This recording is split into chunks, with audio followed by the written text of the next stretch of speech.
Active করা। আমরা খামারিরা মাছ চাষ করি স্বল্প খরচে অধিক উৎপাদনের আশায়।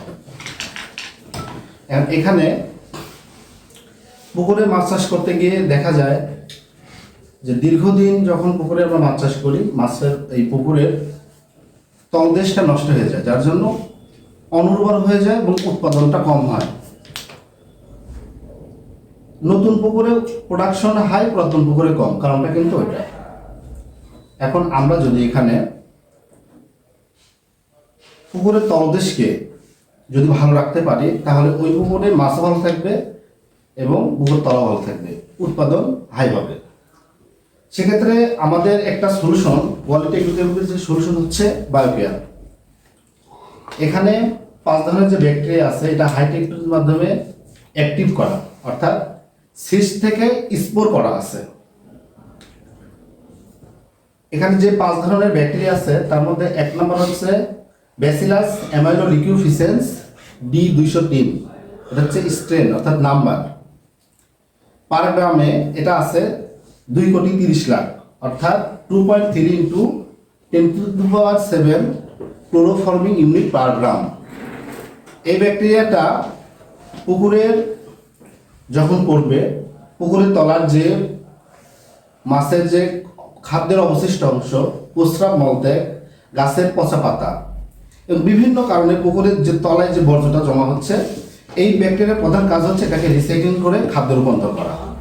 অর্থাৎ যে লেয়ারটা হবে তলার, সেই লেয়ারটাকে খাবারে রূপান্তর করবে এবং এটা মাছ খেয়ে ফেলবে।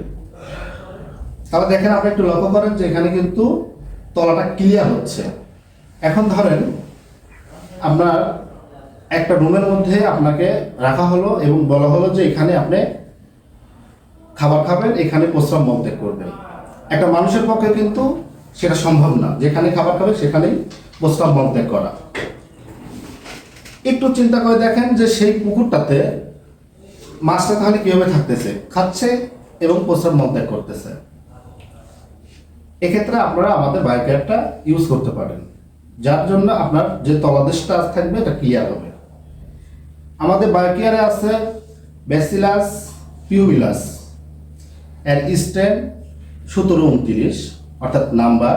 পার গ্রামে আছে 1.7 ইন্টু 10⁻⁷ ক্লোরোফর্মিং ইউনিট পার গ্রাম, অর্থাৎ প্রতি গ্রামে 1,70,00,000 করে আছে। এটা কিন্তু 100 গ্রামের একটা কন্টেনার। 1 গ্রামে ব্যাসিলাস পিউবিলাস আছে 1,70,00,000। এই পিউবিলাসের কাজ হচ্ছে আপনার পুকুরে যে ধরনের বিভিন্ন ধরনের যে গ্যাস হয়, যেমন ধরতে পারেন এখানে অ্যামোনিয়া হয়, ammonium, hydrogen sulphide, methane, nitrite ইত্যাদি। এই ব্যাকটেরিয়ার প্রধান কাজ হলো এই গ্যাসটাকে ডিনাইট্রিফিকেশন প্রক্রিয়ায় মুক্ত বাতাসে কনভার্ট করে ছেড়ে দেওয়া, অর্থাৎ গ্যাসগুলো কিন্তু আস্তে আস্তে এটা দূর হয়ে যাবে। এটাতে আছে ব্যাসিলাস লিসেনোফর্মিস, স্ট্রেন 3270, পার গ্রামে আছে 3 কোটি, অর্থাৎ 3.0 ইন্টু 10⁻⁷ ক্লোরোফর্মিং ইউনিট পার গ্রাম।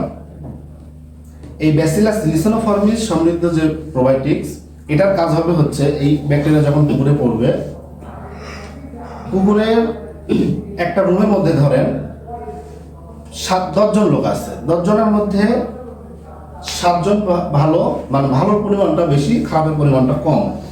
অর্থাৎ যেহেতু এটা উপকারী ব্যাকটেরিয়া, তো উপকারী ব্যাকটেরিয়ার পরিমাণ যদি পুকুরে গিয়ে বেশি হয়, তাহলে ক্ষতিকর ব্যাকটেরিয়ার পরিমাণ যদি কম হয়, তাহলে ক্ষতিকর ব্যাকটেরিয়া কিন্তু মাছটাকে সহজে অ্যাটাক করতে পারে না, সে দাওয়া মেরে বসে থাকবে। অর্থাৎ একটা রুমের মধ্যে 7 জন ভালো, 3 জন খারাপ, তাহলে 7 জনের জন্য 3 জন কিন্তু চুপ করে থাকতে হবে রুমের ভিতর, আর নাহলে ঘাটতে বের করে দিবে। আমাদের বায়োকেয়ারে আছে ল্যাক্টোব্যাসিলাস ফার্মেন্টাম এবং ব্যাসিলাস সাবটিলস। এই দুটোর কাজ হচ্ছে, আমাদের গরমের সময় দেখবেন অনেক সময় মাছ হিট স্ট্রোক করে। এটা একটা কাজ করবে হচ্ছে হিট স্ট্রোক থেকে রক্ষা করবে, আরেকটা কাজ ব্যাসিলাস সাবটিলসের কাজ হবে হচ্ছে কোলেস্টেরল মাত্রা যেন ঠিক থাকে। এখন আসেন, সর্বোপরি যখন আপনি একটা পুকুরে এই বায়োকেয়ারটা পানিতে দিবেন, অর্থাৎ পুকুরে দিবেন, পুকুরের তলা কিন্তু ক্লিয়ার হয়ে যাচ্ছে, তলা যখন ক্লিয়ার হবে তখন ওর তলা ঠিক থাকবে, পায়ে ঠিক থাকবে, দেন মাছ ভালো থাকবে। ছোট বাচ্চারা যেমন সুন্দর পরিবেশে খেলাধুলা করে, তেমনি মাছটা কিন্তু সে পুকুরে খেলাধুলা শুরু করবে।